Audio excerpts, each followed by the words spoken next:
The Gift of the Magi. By O. Henry. $1.87. That was all. And 60 cents of it was in pennies. Pennies saved 1 and 2 at a time by bulldozing the grocer and the vegetable man and the butcher until one's cheeks burned with the silent imputation of parsimony that such close dealing implied. 3 times Della counted it. $1.87. And the next day would be Christmas.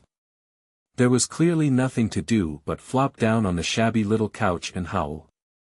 So Della did it. Which instigates the moral reflection that life is made up of sobs, sniffles, and smiles, with sniffles predominating. While the mistress of the home is gradually subsiding from the first stage to the second, take a look at the home. A furnished flat at $8 per week. It did not exactly beggar description, but it certainly had that word on the lookout for the mendicancy squad.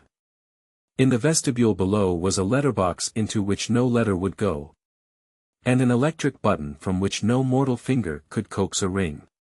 Also appertaining thereunto was a card bearing the name Mr. James Dillingham Young.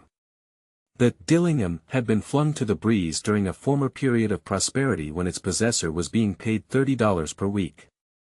Now, when the income was shrunk to $20, though, they were thinking seriously of contracting to a modest and unassuming D.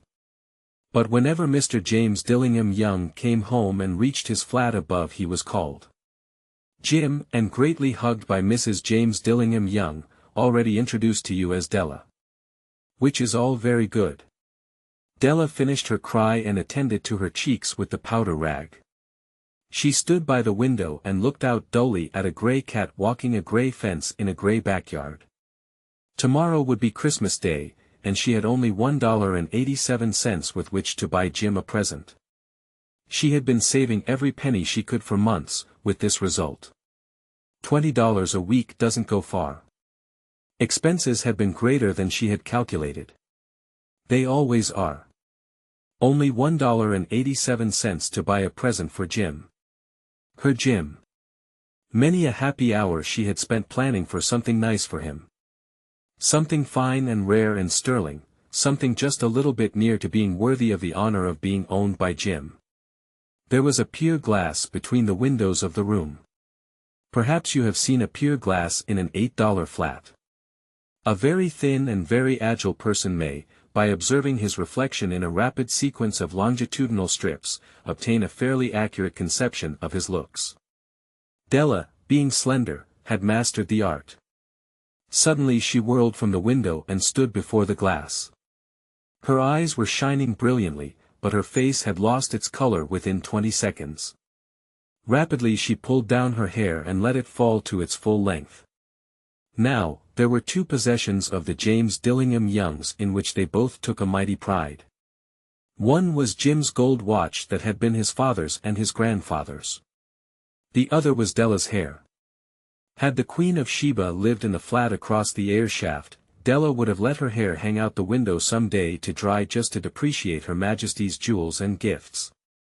Had King Solomon been the janitor, with all his treasures piled up in the basement, Jim would have pulled out his watch every time he passed, just to see him pluck at his beard from envy. So now Della's beautiful hair fell about her rippling and shining like a cascade of brown waters. It reached below her knee and made itself almost a garment for her. And then she did it up again nervously and quickly. Once she faltered for a minute and stood still while a tear or 2 splashed on the worn red carpet. On went her old brown jacket, on went her old brown hat. With a whirl of skirts and with the brilliant sparkle still in her eyes, she fluttered out the door and down the stairs to the street. Where she stopped the sign read, Madame Sofronie. Hair goods of all kinds. 1 flight up Della ran, and collected herself, panting. Madame, large, too white, chilly, hardly looked that Sofronie. Will you buy my hair? Asked Della. I buy hair, said Madame. Take your hat off and let's have a sight at the looks of it. Down rippled the brown cascade.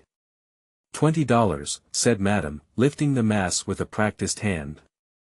Give it to me quick, said Della. Oh, and the next 2 hours tripped by on rosy wings. Forget the hashed metaphor. She was ransacking the stores for Jim's present. She found it at last. It surely had been made for Jim and no one else. There was no other like it in any of the stores, and she had turned all of them inside out. It was a platinum fob chain, simple and chaste in design, properly proclaiming its value by substance alone and not by meretricious ornamentation, as all good things should do. It was even worthy of the watch. As soon as she saw it she knew that it must be Jim's. It was like him. Quietness and value, the description applied to both. $21 they took from her for it, and she hurried home with the 87 cents. With that chain on his watch Jim might be properly anxious about the time in any company. Grand as the watch was. He sometimes looked at it on the sly on account of the old leather strap that he used in place of a chain. When Della reached home her intoxication gave way a little to prudence and reason. She got out her curling irons and lighted the gas and went to work repairing the ravages made by generosity added to love. Which is always a tremendous task, dear friends, a mammoth task.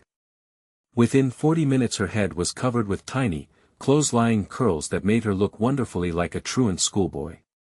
She looked at her reflection in the mirror long, carefully, and critically. If Jim doesn't kill me, she said to herself, before he takes a second look at me, he'll say I look like a Coney Island chorus girl. But what could I do, oh? What could I do with $1.87? At 7 o'clock the coffee was made and the frying pan was on the back of the stove hot and ready to cook the chops. Jim was never late. Della doubled the fob chain in her hand and sat on the corner of the table near the door that he always entered. Then she heard his step on the stair away down on the first flight, and she turned white for just a moment. She had a habit of saying a little silent prayer about the simplest everyday things, and now she whispered, "Please God, make him think I am still pretty." The door opened and Jim stepped in and closed it. He looked thin and very serious. Poor fellow, he was only 22, and to be burdened with a family. He needed a new overcoat and he was without gloves. Jim stopped inside the door, as immovable as a setter at the scent of quail.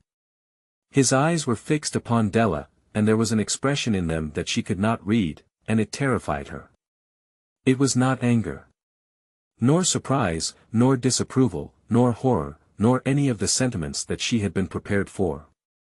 He simply stared at her fixedly with that peculiar expression on his face. Della wriggled off the table and went for him. "Jim, darling," she cried, "don't look at me that way. I had my hair cut off and sold because I couldn't have lived through Christmas without giving you a present. It'll grow out again, you won't mind, will you? I just had to do it. My hair grows awfully fast. Say, Merry Christmas, Jim, and let's be happy. You don't know what a beautiful, nice gift I've got for you." "You've cut off your hair?" asked Jim, laboriously, as if he had not arrived at that patent fact yet even after the hardest mental labor. "Cut it off and sold it," said Della. "Don't you like me just as well? Anyhow, I'm me without my hair, ain't I?" Jim looked about the room curiously. "You say your hair is gone," he said, with an air almost of idiocy. "You needn't look for it," said Della. "It's sold, I tell you, sold and gone, too. It's Christmas Eve, boy. Be good to me, for it went for you. Maybe the hairs of my head were numbered," she went on with sudden serious sweetness, "but nobody could ever count my love for you. Shall I put the chops on, Jim?" Out of his trance Jim seemed quickly to wake. He enfolded his Della. "For 10 seconds let us regard with discreet scrutiny some inconsequential object in the other direction. $8 a week or $1,000,000 a year, what is the difference? A mathematician or a wit would give you the wrong answer. The Magi brought valuable gifts, but that was not among them. This dark assertion will be illuminated later on." Jim drew a package from his overcoat pocket and threw it upon the table. "Don't make any mistake, Dell," he said, "about me. I don't think there's anything in the way of a haircut or a shave or a shampoo that could make me like my girl any less. But if you'll unwrap that package you may see why you had me going a while at first. White fingers and nimble tore at the string and paper. And then an ecstatic scream of joy, and then, alas! A quick feminine change to hysterical tears and wails, necessitating the immediate employment of all the comforting powers of the lord of the flat. For there lay the combs, the set of combs, side and back, that Della had worshipped long in a Broadway window. Beautiful combs, pure tortoise shell, with jeweled rims, just the shade to wear in the beautiful vanished hair. They were expensive combs, she knew, and her heart had simply craved and yearned over them without the least hope of possession. And now, they were hers, but the tresses that should have adorned the coveted adornments were gone. But she hugged them to her bosom, and at length she was able to look up with dim eyes and a smile and say, "My hair grows so fast, Jim." And then Della leaped up like a little singed cat and cried, "Oh, oh." Jim had not yet seen his beautiful present. She held it out to him eagerly upon her open palm.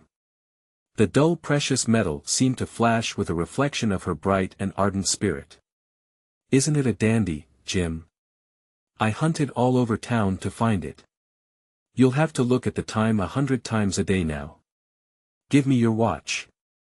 I want to see how it looks on it." Instead of obeying, Jim tumbled down on the couch and put his hands under the back of his head and smiled.